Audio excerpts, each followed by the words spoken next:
मुलांना एवढंच सांगेन, आता आपण ॲडमिशनच्या गणितामध्ये न पडता मार्कांचं गणित तेवढं फिट बसवावं. EWS आणि SEBC याबाबत लोकांच्या मनात बराचसा संभ्रम आहे. बरोबर. अगदी EWS सेंट्रलाइज रिझर्वेशनमध्ये येतंय, SEBC महाराष्ट्र लेवलला येतंय. तर सर ह्या दोघात फरक काय? 650-700 हा स्कोर म्हणजे तो मेरिटेड स्टुडंट आहे. तर माझं पहिल्यांदा त्याला सजेशन राहील की त्यानं एम्सला ट्राय करायचं. चॉईस फिलिंग म्हणजे तुम्हाला कुठला कॉलेज हवा आहे, की ज्यावेळेस 630 मध्ये ओपन OBCला ॲडमिशन मिळालं नाही, त्यावेळेस 620ला EWS मधून गव्हर्नमेंट कॉलेज मिळाला. SML म्हणजे स्टेट मेरिट लिस्ट. म्हणजे स्टेटमध्ये जसं मी सांगितलं की 7000 सीट आहे MBBS चे, तर 7000 सीटसाठी तुमचा SML काय? कुठलाही ॲडव्हान्स पैशाचा व्यवहार करणं, कुणालाही पैसे देणं, अशा गोष्टी कुठेही आपण टाळाव्यातच. ह्या आजच्या सगळ्या चर्चेतून मेडिकल ॲडमिशन प्रक्रिया किती गुंतागुंतीची आहे याची जाणीव आम्हाला झाली.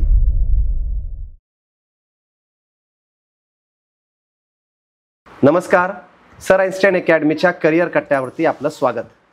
कोविड पॅन्डेमिक नंतर मेडिकल क्षेत्रामध्ये निर्माण झालेल्या संधी, उच्च सामाजिक मूल्य या दोन गोष्टींमुळे मागील काही वर्षामध्ये मेडिकल क्षेत्रामध्ये जाणाऱ्या विद्यार्थ्यांचा ओघ प्रचंड वाढला आहे. या संदर्भात सखोल चर्चा करण्यासाठी आज आपल्या सोबत आहेत आयडियल करिअर सेंटरचे संचालक प्राध्यापक इरफान सय्यद सर. सर, आजच्या या कार्यक्रमामध्ये आपलं स्वागत. सर, मेडिकल ॲडमिशन काउन्सिलिंग म्हणजे नेमकं काय आणि खरोखरच या सगळ्या प्रक्रियेमध्ये काउन्सिलर नावाच्या व्यक्तीची गरज असते का?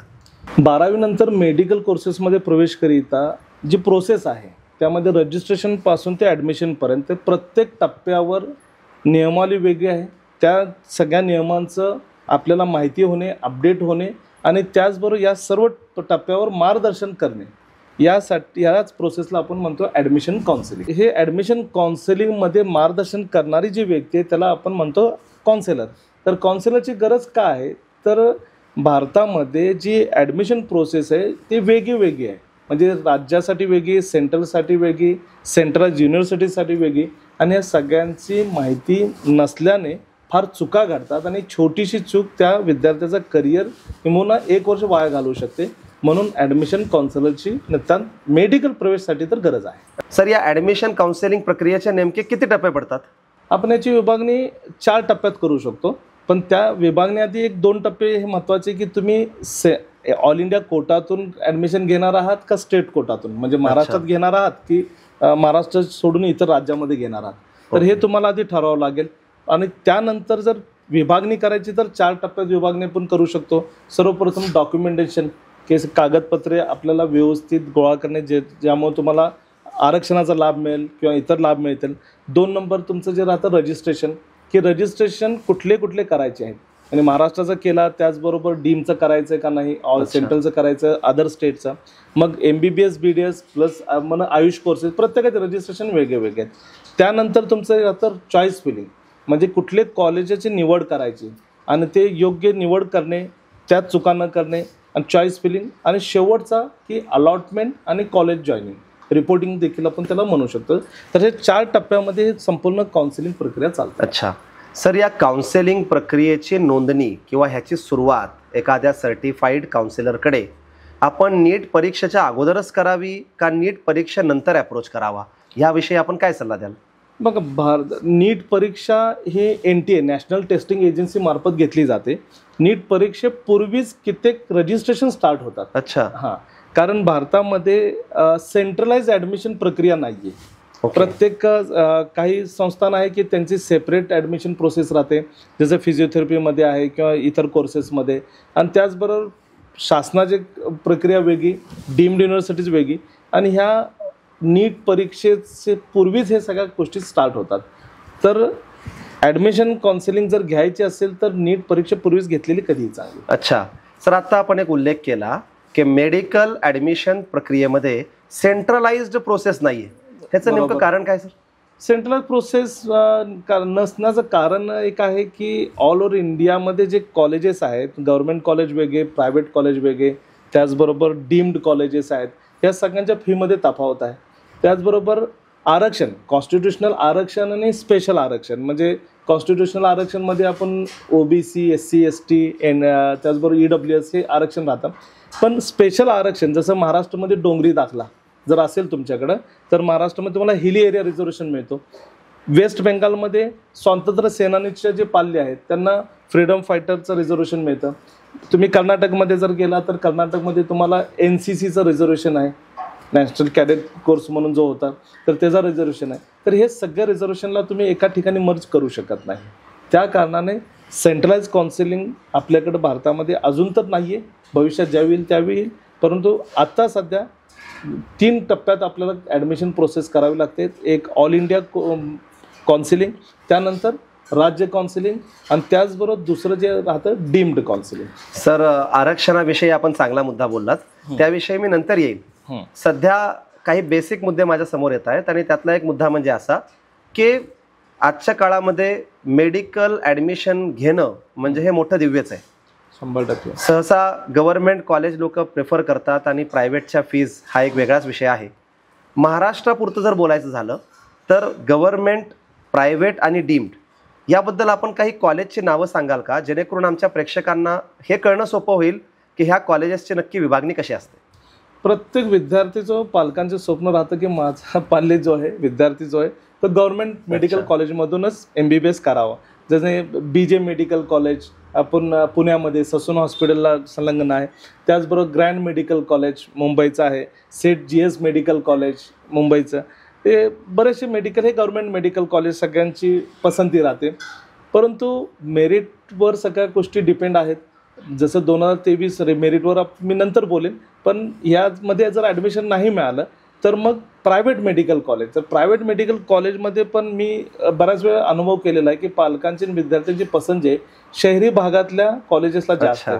म्हणजे पुण्यामध्ये अटल बिहारी वाजपेयी मेडिकल कॉलेज आहे किंवा मुंबईमध्ये सोमाय मेडिकल कॉलेज आहे, हे नागपूरमध्ये मेडिकल कॉलेज हे प्रायव्हेट झाले. आणि डीम्ड कॉलेजमध्ये तर ठीक आहे, डीम्ड कॉलेज आपल्याकडं भारतीय विद्यापीठ, DY पाटील, त्यानंतर MJ मेडिकल कॉलेजेस आणि कृष्णा मेडिकल सायन्स असे नामवंत मेडिकल कॉलेजेस आहेत. सर, लगेच माझ्या डोक्यात प्रश्न डोकावतो की डीम्ड किंवा प्रायव्हेट म्हणलं की लोकांचे डोळे विस्फारतात. बरोबर. एक सरासरी आपला जो अनुभव आहे इतक्या वर्षातल्या काउन्सिलिंगचा, एक आमच्या प्रेक्षकांसाठी आम्हाला थोडी माहिती द्यावी की गव्हर्नमेंट कॉलेजेसच्या सरासरी फीज काय असतात, प्रायव्हेट आणि डीम्ड मध्ये नक्की हा आकडा एक टेंटेटिव्हली काय जातो. सर बघा, पहिली गोष्ट की गव्हर्नमेंट कॉलेजची फी कधीच कोण विचारत नाहीये, कारण गव्हर्नमेंट कॉलेजमध्ये ॲडमिशन मिळणं म्हणजेच तुम्हाला काहीच खर्चच नाहीये. की किंवा ओपन कॅटेगरीला 1,65,000 एक अंदाजे 1.5 लाखपर्यंत तुम्ही दर वर्षाची फी धरू शकता. त्यामध्ये मग तुम्हाला आरक्षणाचा लाभ आहे. EBC, OBC, EWS निम्म होत आहे. काही ठिकाणी तर OBC करिता 10,000 आहेत. जसं BJ मेडिकल कॉलेज जर तुम्ही धरलं तर वार्षिक फक्त 10,000. तरी देखील मी एक आपल्याला समजण्यासाठी की गव्हर्नमेंट कॉलेजचा खरंच दरवर्षीचा 1 लाख रुपये आपण कन्सिडर करूया. परंतु तेच प्रायव्हेट मेडिकल कॉलेजमध्ये ज्यावेळी तुम्ही जाता तर वार्षिक 10 ते 12 लाख ते 14 लाख रुपये दरवर्षाचा खर्च आहे. म्हणजे आपण सपोज काही कॉलेजेसचा 7 लाख आहे, काही कॉलेजेसचा 8 लाख आहे, काहीचं 10-12 प्रत्येक प्रायव्हेट मेडिकल कॉलेज. आता यामध्ये एक प्रश्न वारंवार विचारला जातो विद्यार्थी पालकाकडनं की सर सेमी गव्हर्नमेंट म्हणजे काय. तर हे प्रायव्हेट मेडिकल कॉलेज जे गव्हर्नमेंट एडेड आहेत आणि जिथं तुम्हाला स्कॉलरशिपचा लाभ मिळतो ते सेमी गव्हर्नमेंटमध्ये ते कॉलेजला कन्सिडर केलं जातं. जसं महाराष्ट्रामध्ये वेदांता मेडिकल कॉलेज पालघरचं कॉलेज आहे की त्यांची फी 16 ते 16 लाख रुपये पर इयर आहे. पण त्या ठिकाणी तुम्हाला कुठल्याही प्रकारची स्कॉलरशिप मिळणार नाही. जर तुम्ही SC ST कॅटेगरीमधून देखील ॲडमिशन घेतलं तरी तुम्हाला 16 लाख रुपये भरायचे आहेत. परंतु इतर कॉलेजेसची जी फी तुम्ही विचारली तर जसं मी सांगितलं गव्हर्नमेंट कॉलेजची 1 लाख रुपये, तर प्रायव्हेट कॉलेजची वर्षाला 10 ते 12 लाख. तर यामध्ये तुम्हाला मग EBC, OBC, EWS जर असाल तर निम्मी होणार. म्हणजे 10 लाख जर आपण कन्सिडर केली तर 5 lakh. NT category, VJ category जी आहे तर त्यांना 10% फी भरावी लागते, 90% त्यांना ट्युशन फी माफ राहते. आणि SC ST कॅटेगरीकरिता संपूर्ण फी माफी आहे.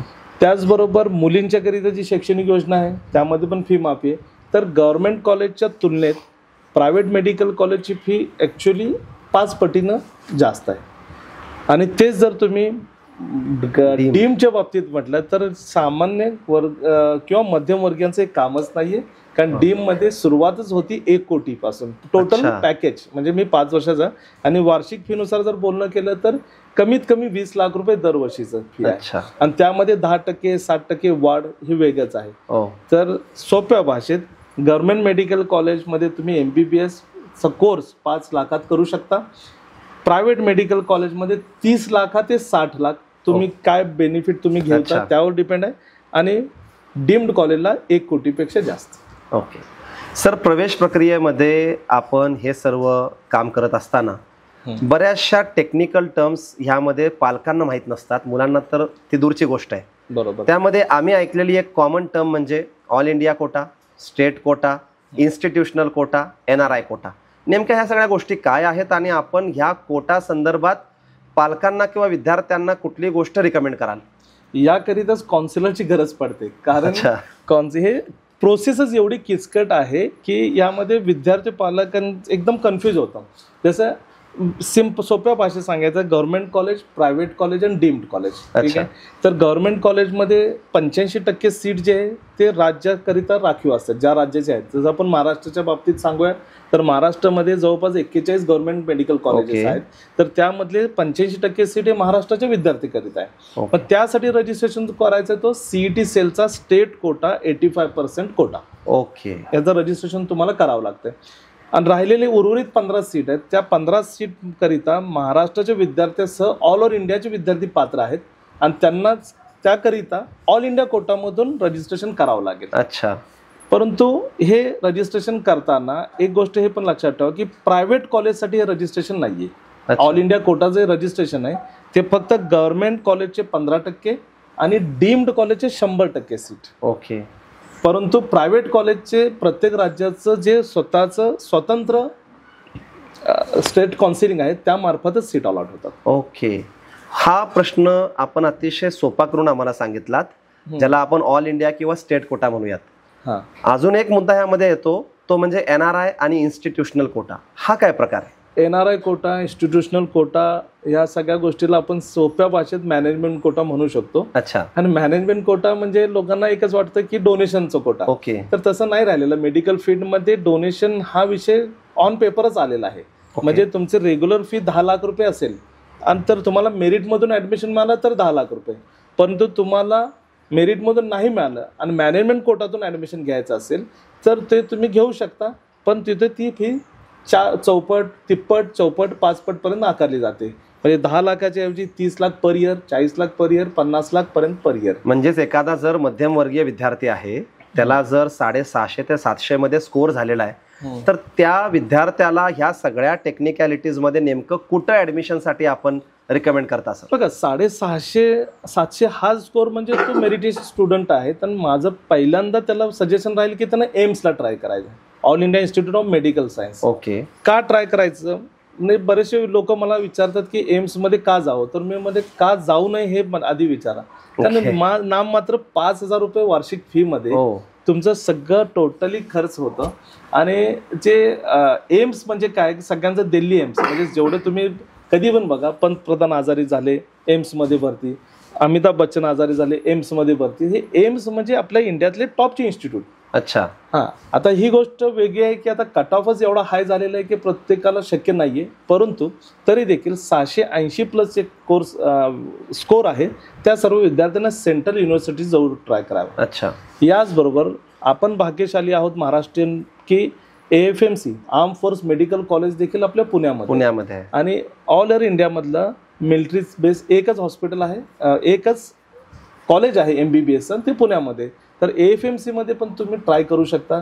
जर तुम्हाला देशसेवेसाठी अर्पण व्हायचं असेल तर ही एक चांगली, मी त्यांना सजेस्ट करेन की AFMC किंवा मग जिपमर जसं एम्सच्या नंतर एक JIPMER Jawaharlal institute of medical science जे आहे, तर त्यामध्ये पण तुम्ही ट्राय करू शकता. अच्छा सर, यामध्ये ऍडमिशन घेत असताना काही विद्यार्थी आम्हाला भेटतात आणि कॉलेज चूज करताना ते म्हणतात की हे कॉलेज रिकग्नाइज्ड आहे किंवा परमिटेड आहे.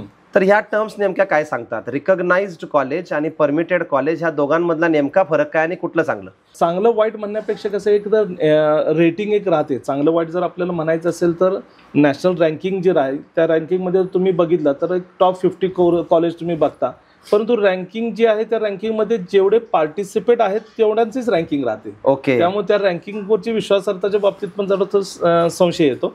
परंतु तुम्ही परमिटेड विषय जर म्हटला की कुठल्याही कॉलेजला शासनाची परमिशन घ्यायची असेल तर त्याला विविध नॉर्म्स आहेत. त्या सगळ्या अटी शर्ती पूर्ण केल्यावर त्यांना परमिशन मिळते.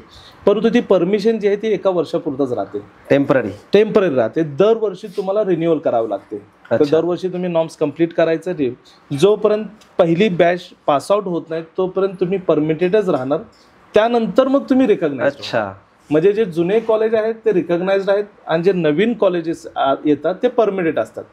परमिटेड याचा अर्थ असा नाही आहे की ते खराब कॉलेज आहेत किंवा काय, की त्यांना 5 वर्षानंतर ते पण रिकॉग्नाइज होतील. परंतु ॲडमिशन घेण्यापूर्वी तुम्ही जरूर बघा की ते कॉलेजचे संचालक मंडळ कोण आहेत किंवा काय कुठल्या ट्रस्ट मार्फत चालवला जातो, त्या ट्रस्टचं यामध्ये मेडिकल फील्डमध्ये काय योगदान आहे हे पाहणे गरजेचं. खूप सुंदर सांगितलं सर आपण.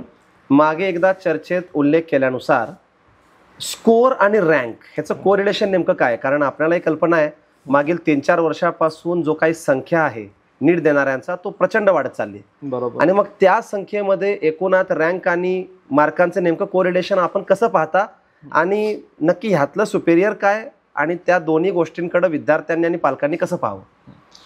बघा, स्कोर आणि रँक हे ह्यामध्ये संभ्रमावस्था एवढी आहे की शेवटपर्यंत विद्यार्थ्याचं कन्फ्युजनच राहतं. साधं सिंपल उदाहरण जर ह्याच्यात सर द्यायला गेलं ना की महाराष्ट्रात 7,000 सीट आहे. म्हणजे याचा अर्थ असा आहे 7,000 एमबीबीएसच्या सीट आहे. तर याचा अर्थ काय की 7,000 रँक पर्यंत जे आहेत त्यांनाच एमबीबीएस सीट मिळणार. 7,000च्या नंतरवाल्यांना मिळणारच नाहीये. मग 7,000 रँक मागच्या 2023ला जर बघितला तर 7,000 रँक 510 वाल्याचा रँक 7,000 होता, पण यावेळी 600 वाल्याचा रँक 7,000 होता. तर रँक फिक्सच आहे, 7,000च सीट आहे. जेवढे सीट असतील तेवढे रँक. अच्छा, म्हणजे स्कोर वाढला की रँक खाली जातो? नाही, स्कोर मेरिट वाढलं तर ओव्हरऑल जो मेरिट आहे तो जर वाढला तर रँक खाली जातो. म्हणजे या वर्षी म्हणजे 2024च्या काउन्सिलिंग मध्ये विद्यार्थ्यांना मार्क भरपूर होते, परंतु दुर्दैवानं रँक खाली आल्या कारणाने ऍडमिशन. आता ह्या रँक बरोबरच येतं की state merit list. Okay. SML हे रँक जे ऑल इंडिया रँक हे ऑल ओव्हर इंडिया च्या साठी राहतं. SML म्हणजे स्टेट मेरिट लिस्ट. म्हणजे स्टेटमध्ये जसं मी सांगितलं की 7,000 सीट आहे एमबीबीएस चे, तर 7,000 सीटसाठी तुमचा SML काय एक पहिला तो. परंतु त्यानंतर त्यामध्ये आरक्षणाचं वेगळं राहतं की कॅटेगरी रँक किती आहे. म्हणजे ओबीसी मध्ये तुमचा रँक कितवा येतो, 1 नंबर. आता जे 720 पैकी 715 मार्क्स घेतलेला विद्यार्थी ओबीसीचा, तर तो रँकवर ऑल इंडिया रँकवर 1 नंबरला नाहीये. ओके. तो पण महाराष्ट्रामध्ये तो ओबीसी मध्ये 1 रँकला आहे. अच्छा. कारण महाराष्ट्रामध्ये तो ओबीसीचा पहिला आहे. त्याचा फायदा त्याला स्टेट काउन्सिलिंग मध्ये होतो. अच्छा. तर या पद्धतीनं ranking, all India ranking, state merit list आणि त्यानंतर कॅटेगरी रँक. ऍडमिशन प्रक्रिया आली की अनायसे मुद्दा रिझर्वेशनचा येतोच. हो. मेडिकल प्रवेश प्रक्रियेमध्ये नेमके किती प्रकारचे रिझर्वेशन्स आहेत आणि ह्याला जोडून काही 2-3 गोष्टी आहेत.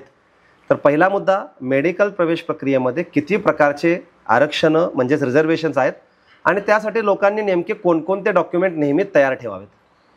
बघा, आरक्षणाच्या बाबतीत सेंट्रलचे आरक्षण वेगळे आहेत आणि स्टेटचे वेगळे आहेत. प्रत्येक ठिकाणी ह्यामध्ये थोडासा चेंजेस आहेत. जर सेंट्रलमध्ये आपण बघा गेलं तर open, EWS, OBC, NCL, OBC, NCL, SC, ST एवढेच आरक्षण आहेत. परंतु आपण महाराष्ट्र राज्यामध्ये जर बघितलं तर आपल्याकडे NTB, NTC, NTD, VJ हे जे कॅटेगरी आहेत, तर हे सर्व कॅटेगरी सेंट्रलमध्ये नाही आहेत. तर हे सेंट्रलमध्ये ओबीसी NCL मध्ये मोडतात. अच्छा. पण ओबीसी NCL म्हणजे काय, नॉन क्रिमिनल. म्हणजे तुमचं उत्पन्न मर्यादा 8 लाखापेक्षा जास्त नसावी. म्हणजे नॉन क्रिमिनल, त्या वर्गाला नॉन क्रिमिनल आपण म्हणतो. मग ह्या सगळ्यांनी 3 डॉक्युमेंट, कास्ट सर्टिफिकेट तर सगळ्यांच्यावर राहतो. कास्ट सर्टिफिकेट, कास्ट व्हॅलिडिटी महत्वाची प्रत्येकासाठी. महाराष्ट्रातल्या प्रत्येक विद्यार्थ्याचे SC ST सोडून, SC ST ला हे caste validity, non criminal caste validity लागू नाहीये. कास्ट व्हॅलिडिटी त्यांना पण आहे पण तो दरवर्षी लागू नाहीये. ओके. नॉन क्रिमिनल लागू नाही, कास्ट व्हॅलिडिटी सगळ्यांना लागू आहे. तर हे कास्ट व्हॅलिडिटी कंपल्सरी. जर तुमच्याकडे कास्ट व्हॅलिडिटी नसेल आणि तुम्हाला ऍडमिशन ओबीसी मधून मिळाला किंवा त्या कास्टमधून आणि ऍडमिशनच्या वेळी जर डॉक्युमेंट नसेल तर अजून एक गैरसमज आहे लोकांचा की आम्ही त्यावेळी ओपन कॅटेगरीमधून ॲडमिशन घेऊ किंवा ओपन कॅटेगरीची फी भरू, असं होत नाहीये. तुमचं मिळालेलं admission on the spot cancel होतं. अच्छा सर, ह्यामध्ये जोडून 2-3 अतिशय सेन्सिटिव्ह प्रश्न आहेत. आजकाल EWS आणि SEBC याबाबत लोकांच्या मनात बराचसा संभ्रम आहे. बरोबर. अगदी EWS सेंट्रलाइज रिझर्वेशनमध्ये येत आहे, SEBC महाराष्ट्र लेवलला येत आहे. तर सर ह्यात नेमक्या ह्या दोघात फरक काय, आणि एक विद्यार्थी या दोघांचा एकाच वेळेस लाभ घेऊ शकतो का, किंवा ती गोष्ट त्यासाठी व्हॅलिड आहे का? हां, SEBC हे महाराष्ट्र राज्यामध्ये दिलेलं मराठा समाजाला आरक्षण आहे, तर हे सेंट्रलमध्ये येत नाहीये. ओके. अशा विद्यार्थ्यांना मागच्या वर्षी महाराष्ट्र सरकारनं या सर्वांना SEBCचा आरक्षणाचा लाभ देण्यासाठी आरक्षणाचे सर्टिफिकेट दिले. अच्छा. परंतु सेंट्रल करिता यांना EWS सर्टिफिकेट दिला जातो. ओके. कारण 8 लाखापेक्षा पण त्या कुणाला SEBC म्हणजे मराठा समाजात तो विद्यार्थी ज्याचे वार्षिक उत्पन्न 8 लाखापेक्षा कमी असेल त्याला EWSचा बेनिफिट तो सेंट्रलमधून घेऊ शकतो आणि राज्यामधून तो स्टेट SEBCचा घेऊ शकतो. याच कारणामुळे काय झालं की EWS मध्ये मागच्या वर्षी सगळ्यांचा म्हणजे चांगलाच बेनिफिट झाला. कारण हे सर्व विद्यार्थी मराठा समाजाचे विद्यार्थी जे होते EWS मधून लाभ घेत होते. आता त्यांना SEBC मिळाल्यानंतर ते EWS मधून बाहेर पडले. राज्यामधून राज्याचं EWS सर्टिफिकेट त्यांना मिळत नाही. त्याचबरोबर जे कुणबीमध्ये गेले, सगळे सोयरींचा दाखला घेऊन किंवा हे कुणबीमध्ये गेले ते OBC मध्ये गेले. मग ते OBC 19% रिझर्वेशन मध्ये, मग ते पण EWS मधून. मग मागच्या वर्षी मला चांगले केसेस अनुभव आहेत की ज्यावेळी 630 मध्ये ओपन OBC ला ऍडमिशन मिळालं नाही, त्यावेळी 620 ला EWS मधून गव्हर्नमेंट कॉलेज मिळालं. अच्छा. तर ह्या चेंजेस होत राहतात. परंतु ओपन, OBC आणि EWS या 3 कॅटेगरीमध्ये आता फारसा फरक राहिलेला नाहीये. Merit base. हां, पण फीस मध्ये तुम्हाला फरक राहतो. 50%, 100% फी माफी वेगळ्या. परंतु पालकांनी ह्या सर्व प्रोसेसमध्ये ह्याचा लाभ घेण्यासाठी नेमकी कोणकोणती कागदपत्र कोणकोणत्या टप्प्यावरती तयार करावीत, ह्याविषयी आपण काय सांगाल? ओके. यामध्ये बघा, कॅटेगरी सर्टिफिकेट, नॉन क्रिमिनल आणि कास्ट व्हॅलिडिटी ह्या 3 महत्त्वाचे डॉक्युमेंट आहे. या 3 पैकी एकही नसेल तर तुमचं मिळालेलं कॅटेगरीतलं ॲडमिशन कॅन्सल होऊन जातं, ऑन द स्पॉट कॅन्सल होतं. तर हे सगळे डॉक्युमेंट्स पालकांनी विशेषतः नीटचे परीक्षेपूर्वीच तयार करावेत. परंतु EWS म्हणा किंवा इन्कम सर्टिफिकेट म्हणा, हे जे डॉक्युमेंट आहेत हे दरवर्षी व्हॅलिडिटी संपून जाते. 31 मार्चला ती व्हॅलिडिटी संपते. तर तुम्ही हे तपासा की तुम्ही जे डॉक्युमेंट काढलेलं आहे ते पुढच्या वर्षीच्या मार्चपर्यंत व्हॅलिड आहे का. ओके. म्हणजे तुम्हाला मागच्या वर्षीचं डॉक्युमेंट यावर्षी चालणार नाही. परंतु व्हॅलिडिटीला वेळ जर लागत असेल तर ॲप्लाय केलेली रिसिट देखील तुम्हाला चालेल. म्हणजे एक प्रश्न असाच वारंवार येत होता काउन्सिलिंगच्या दरम्यान की सर माझ्याकडे हे डॉक्युमेंट नाही आहे आता, तर परंतु माझी कास्ट OBC आहे पण माझ्याकडे OBCची व्हॅलिडिटी नाही आहे. अच्छा. तर मी त्यांना एकच सजेस्ट केलं की तुम्ही ॲप्लाय करा आणि ते रिसिट जोडा. सपोज आता EWS मध्ये आहे, उत्पन्न 8 लाख, उत्पन्न मर्यादा 8 लाखापेक्षा कमी आहे, परंतु EWSचा सर्टिफिकेट नाही आहे आणि अप्लाय केल्यानंतर 1 महिना लागणार सेतूमधून, तर काही गरज नाही, 1 महिन्यानं भेटू दे. तुम्ही फक्त अप्लाय केलेली रिसिट देखील जोडून तुम्ही ॲडमिशन कॅटेगरीमधून रजिस्ट्रेशन करू शकता.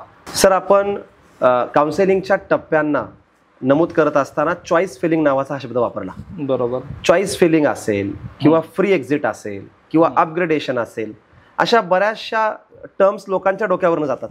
नेमकं हे काय आहे आणि ह्याविषयी आपण सोप्या भाषेत आम्हाला कसं सांगाल? चॉईस फिलिंग म्हणजे तुम्हाला कुठला कॉलेज हवा आहे, जे कॉलेज तुमची पसंती नंबर 1 आहे त्याला 1 नंबरला ठेवणे, 2 नंबरला त्यानंतरचं कॉलेज.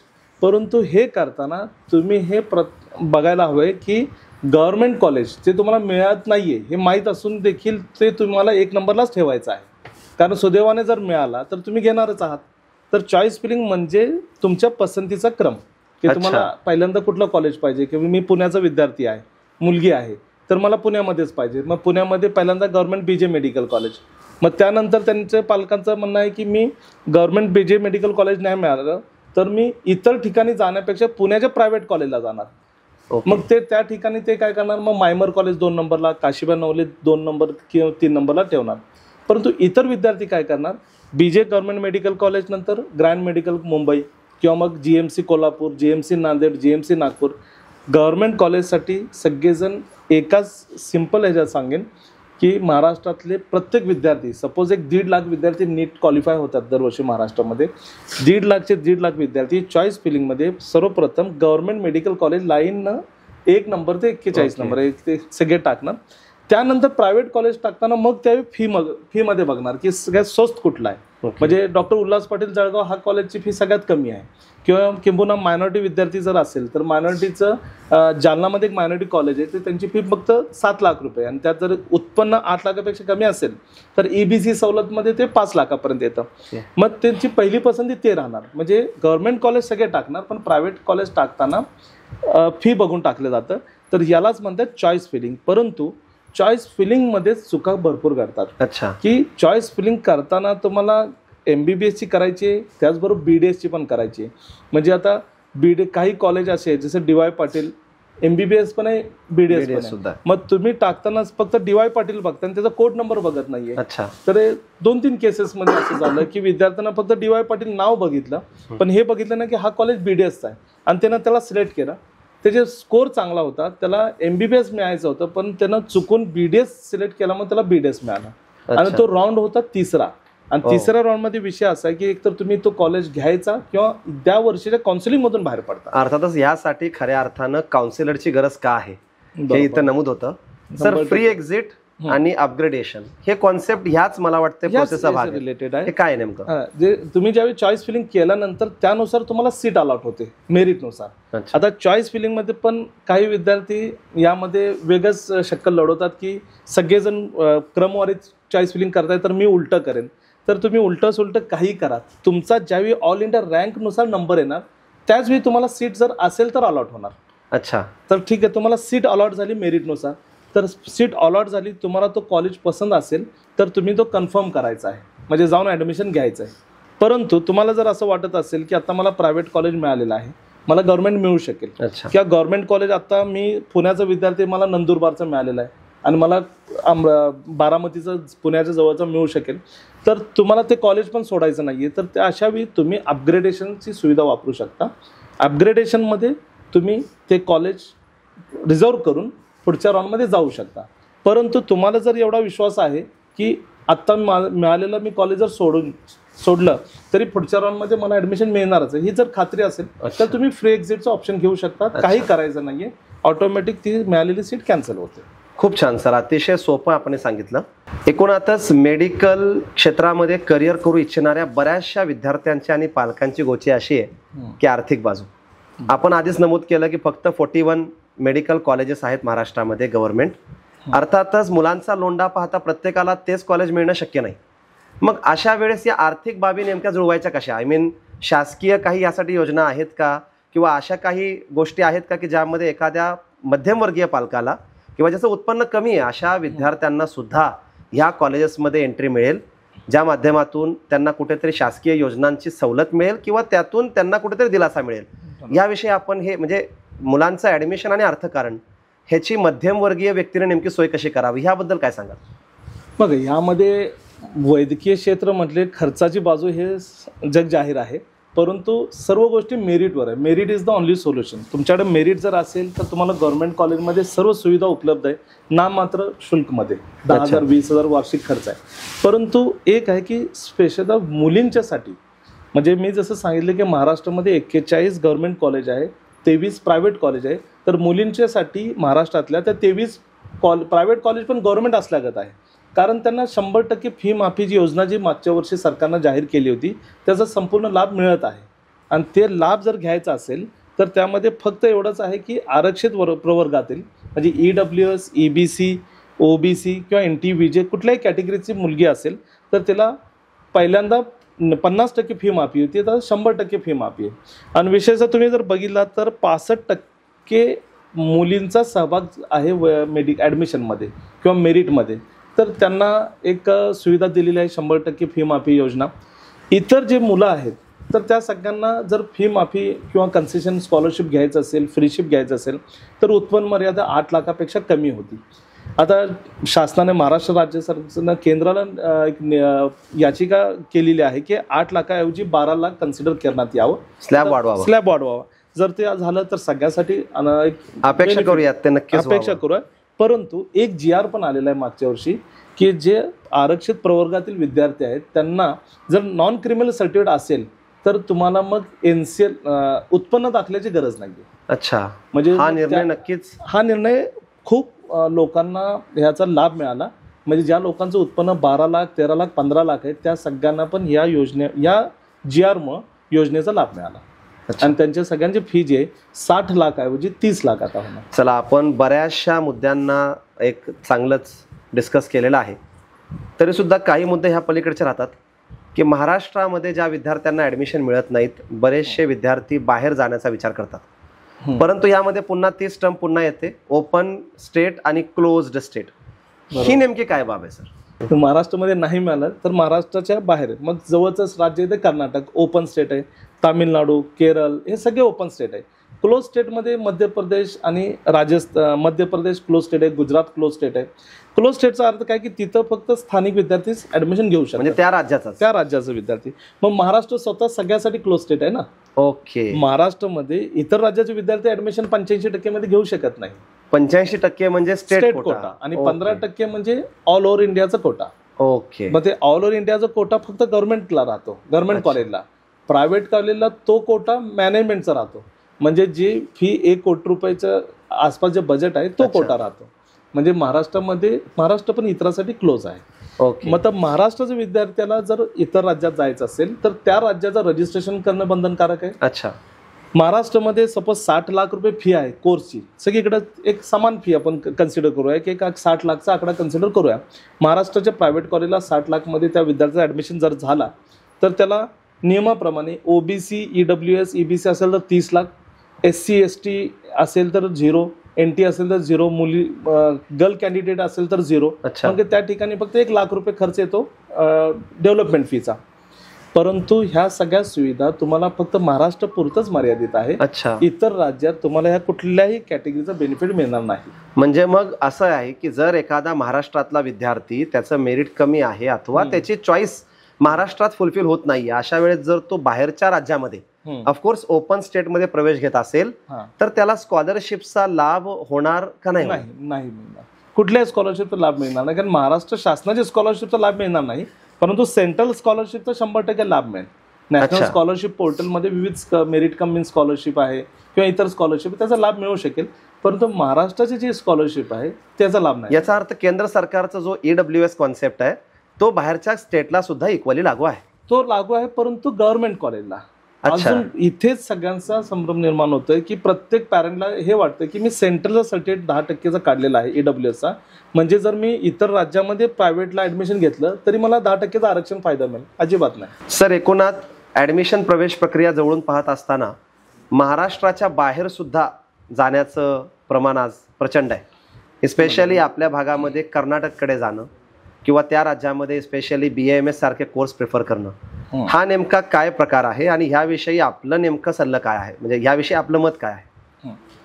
बघा, महाराष्ट्रामध्ये ज्यावेळी तुम्हाला ऍडमिशन मिळत नाही तर तुम्हाला साहजिकच आहे, जर तुम्ही रिपीट केलं असेल, बरेचसे विद्यार्थी 2-2, 3-3 वेळा रिपीट करतात MBBS साठी.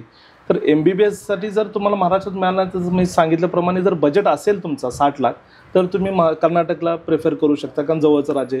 40 लाखमध्ये केरळसाठी जाऊ शकता आणि तर छत्तीसगडला पण जातात.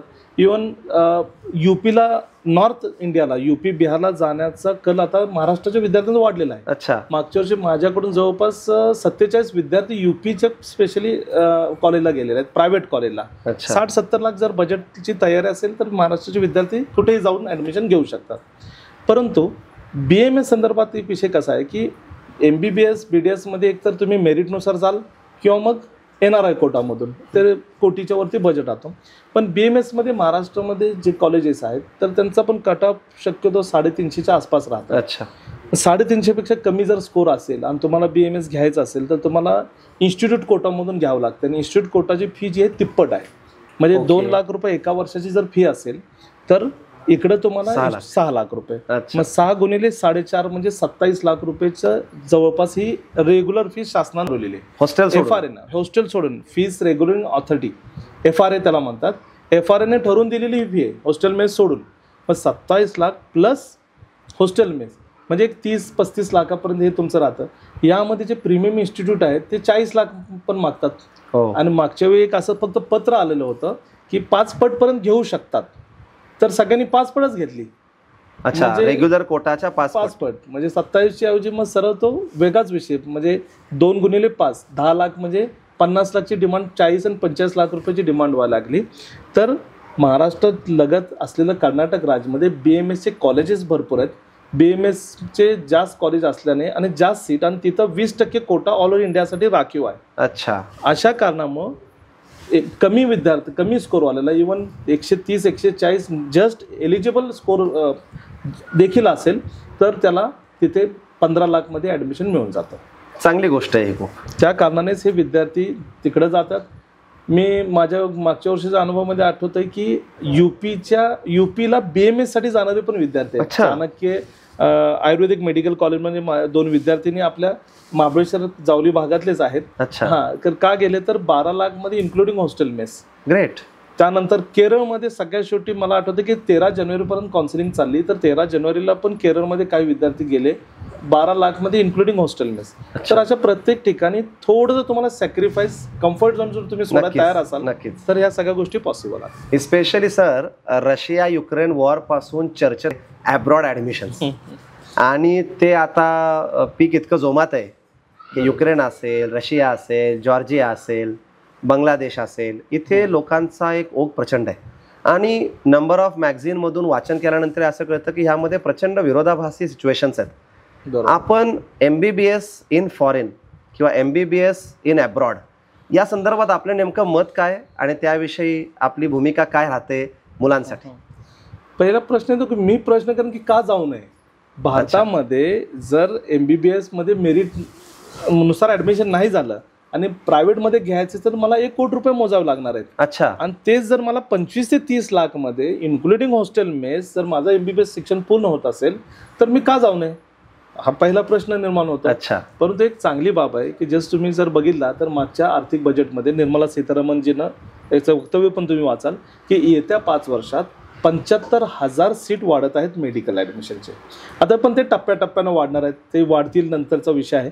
परंतु सदस्थितीत ऑल ओव्हर इंडियामध्ये 1,000 नागरिकाच्या मागे 1 डॉक्टरची व्यवस्था असणं गरजेचं आहे. अच्छा, वर्ल्ड हेल्थ ऑर्गनायझेशनचा जो सर्वे आहे त्यानुसार अजून त्याकरिता आपल्याला 2030 पर्यंत अजून 2 लाख डॉक्टरची रिक्वायर्ड आहे. अच्छा, म्हणजे ही रिक्वायरमेंट फुलफिल करण्यासाठी ज्यावेळी डॉक्टरची रिक्वायरमेंट आहे आणि तुम्हाला फक्त डिग्री करून येऊन इथं प्रॅक्टिस करायचं आहे, त्यामध्ये आता ठीक आहे की प्रॅक्टिस करण्यासाठी एक्झाम द्यावी लागेल वगैरे सगळ्या गोष्टी मान्य. जसं तुम्ही युक्रेनचा विषय काढला की युक्रेन तर सोडा, रशियाला लागत जेवढे पण देश आहेत, कझाकिस्तान, किर्गिस्तान, उझबेकिस्तान, ह्या सगळ्या ठिकाणी भारताचे विद्यार्थी आज शिक्षण घेत आहेत. इवन बांगलादेश, नेपाळ हे भारताला लागून असलेलं देश आहे. आणि जसं मागच्या वर्षी ज्यावेळी बांगलादेशचं एक प्रॉब्लेम झालं होतं सरकार पलटचं आणि त्यावेळी न्यूज लोकांनी बघितलं तर त्यावेळी कळालं की 8,500 विद्यार्थी बांगलादेशमध्ये भारताचे MBBS करत आहेत. हो, एवढा मोठा नंबर. नेपाळमध्ये आहे. परंतु प्रत्येक देशाचं बजेट वेगळं आहे आणि काही प्लस पॉईंट आहे तर काही निगेटिव्ह पॉईंट आहे. तर याबद्दल आपण चर्चा करूया. परंतु जॉर्जिया पण जाण्याचा ओघ वाढलेला आहे युरोप कंट्री म्हणून. व्हिएतनाममध्ये पण तर तुम्ही बघितलं तर व्हिएतनाममध्ये इंडियन करन्सीपेक्षा तिथली करन्सी म्हणजे इंडियन करन्सीमध्ये तुम्ही जर शिकायचं म्हटलं व्हिएतनाममध्ये तर फार स्वस्तात होतं. तर असे बरेचसे इवन चायनाकडून पण आलेले विद्यार्थी आहेत. परंतु आता काय आहे की कोविडपासून चायनाकडे बघण्याचा दृष्टिकोन बदललेला आहे भारतीय नागरिकांचा. परंतु असो, संधी भरपूर आहेत. परंतु एक लक्षात घ्या की पहिली प्रायोरिटी तुमची इंडियाच राहते. परंतु तुम्हाला MBBSच जर करायचं असेल आणि रिपीट करून देखील तुम्हाला ॲडमिशन मिळत नसेल तर तुमच्यासाठी ॲब्रॉडचे सर्व दार ओपन आहेत. नक्कीच सर. मेडिकल ॲडमिशन काउन्सिलिंगमध्ये बरेच वर्ष काम करत असताना आम्हाला खरोखरच अभिमान वाटतो की मागील 1 वर्षात केवळ 8,500 विद्यार्थ्यांना आपण फ्री ॲडमिशन काउन्सिलिंग केलं आहे. आणि ह्यामध्ये पेड कॅटेगरीज असतात, त्याहीमध्ये आपण जवळपास 650+ विद्यार्थी आणि पालकांसोबत जोडला गेला होता. सर, एखाद्या विद्यार्थ्याला जर ह्या काउन्सिलिंगमध्ये जॉईन व्हायचं असेल तर नेमकं आपलं काउन्सिलिंग कसं चालतं, कुठं कुठं चालतं आणि त्यासाठी लोकांनी संपर्क कसा करावा? का मेडिकल ॲडमिशन आयडियलचं जे काउन्सिलिंग आहे ते आयडियल काउन्सिलिंग तर ओव्हरऑल तर सगळ्यात महत्त्वाचं फ्रीमध्ये आहे. आणि फ्रीमध्ये ऑनलाईनच सगळं होतं. परंतु फ्री म्हटल्यावर काही लिमिटेशन्स राहतात की फ्रीमध्ये जबाबदारी आयडियल टीमची नसणार आहे. अच्छा.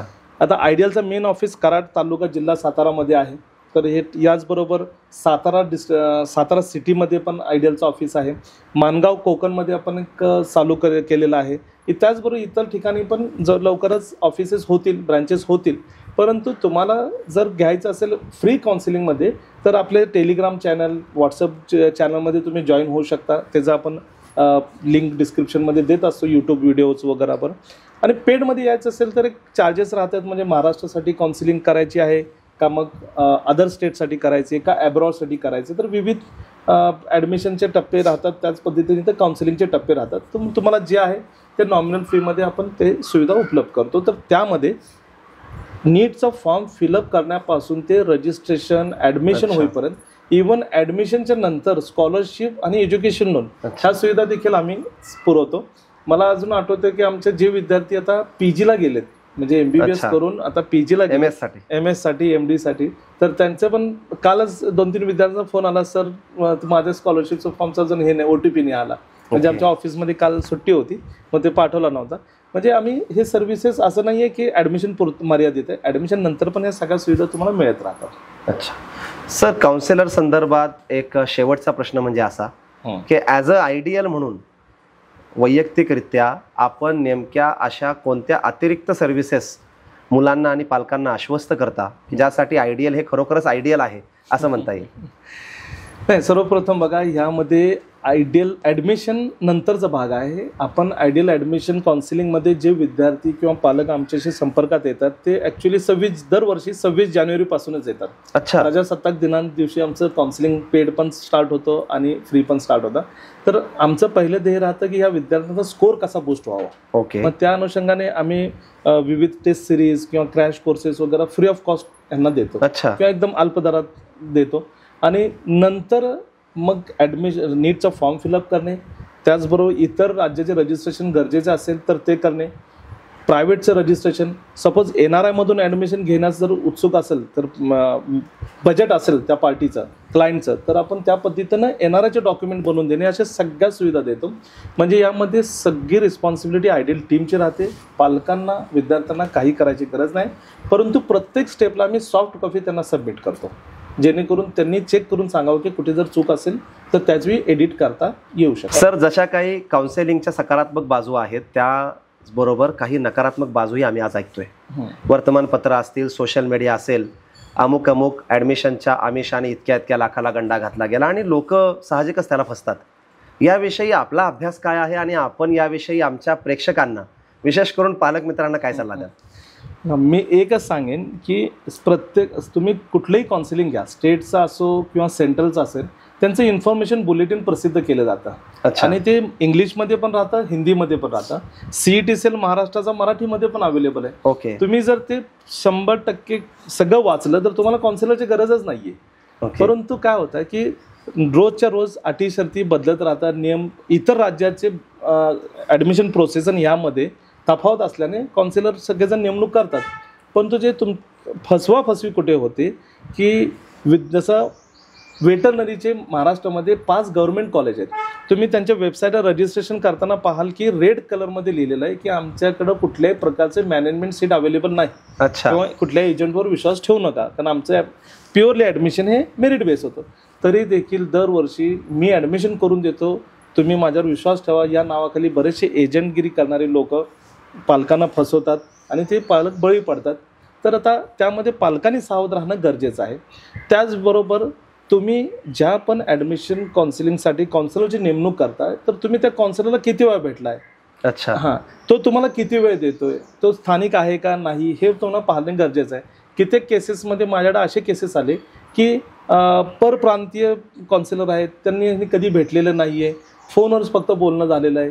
किंवा मेनली सोशल मीडियावर येणारे ॲडव्हर्टाईज, सोशल मीडियावर तुम्ही जर बघा, ज्या ॲडव्हर्टाईजमध्ये फक्त मोबाईल नंबर आहे तर त्यामध्ये तुम्ही कॉन्टॅक्ट करूच नका. ओके. फक्त तिथं कॉलेजचा फोटो दिलेला आणि खाली मोबाईल नंबर, कुठे नाव उल्लेख नाही आहे, संस्थेचं नाव नाही, ॲडमिशन काउन्सिलिंग कमिटीचं नाव नाही. तर हे सगळं फ्रॉड चालत राहतात. मेडिकल इंडस्ट्रीमध्ये हे कधी न संपणारी गोष्ट आहे. परंतु ही जी ह्याच्यामध्ये जी हानी होणार आहे त्यापासून जर स्वतःला प्रिकॉशन घ्यायचं असेल तर एकच आहे की योग्य काउन्सिलरची निवड करा आणि अज्ञात व्यक्तीवर कधीही विश्वास ठेवू नका. थोडक्यात आपण म्हटलं तसं जसा सक्सेससाठी शॉर्टकट नाही तसा काउन्सेलिंग प्रोसेसलाही शॉर्टकट नाही. आणि सर्वात महत्त्वाचं कुठलाही ॲडव्हान्स पैशाचा व्यवहार करणं, कुणालाही पैसे देणं अशा गोष्टी कुठेही आपण टाळाव्यातच. यामध्ये एकच मी सूचना करेन की बऱ्याचशा जसं इतर राज्यामध्ये किंवा अब्रॉडला पण ॲडमिशन घेताना शक्यतो तुम्ही ट्रान्झॅक्शन तुम्ही तुमच्या अकाउंट मार्फत कॉलेजला करावे किंवा युनिव्हर्सिटीला करावे. बऱ्याच ठिकाणी काय होतं, ठीक आहे काउन्सिलरवर तुमचा विश्वास असतो, तुम्ही त्यांच्या अकाउंटमध्ये करताय, पण ह्याच ठिकाणी पण गफलत होते आणि मग तो एक्सचेंज रेटचा फरक पडतो बऱ्याचशा, मग तुम्हाला जास्त पैसे मोजावे लागतात. तर ह्या सगळ्या गोष्टींचा थोडंसं बारकाईनं अभ्यास करूनच मग तुम्ही निर्णय घ्या. ह्या आजच्या सगळ्या चर्चेतून मेडिकल ॲडमिशन प्रक्रिया किती गुंतागुंतीची आहे ह्याची जाणीव आम्हाला झाली. त्यासोबत इतक्या ओघवत्या शैलीमध्ये सरांनी आपल्याला मार्गदर्शन केलं. मुलांना एवढंच सांगेन, आता आपण ॲडमिशनच्या गणितामध्ये न पडता मार्कांचं गणित तेवढं फिट बसवावं. आणि पालकांना सल्ला राहील, अगदी आपण स्ट्रॉंग काउन्सिलरचा आणि विश्वासार्ह काउन्सिलरचा सल्ला घेऊन बाकी सगळी भिस्त काउन्सिलरवरती सोपवावी. फक्त मुलाखत घेणाऱ्याच्या भूमिकेतून नाही, मी स्वतः एक पालक आहे, माझा मुलगा 10वीला आहे, त्या भूमिकेतून ह्या कार्यक्रमातून बऱ्याचशा किचकट अशा गोष्टींची अतिशय सोप्या पद्धतीने सरांनी उकल केली. खरोखरच सर, करिअर कट्ट्यावरती आल्याबद्दल आपले आभार, धन्यवाद.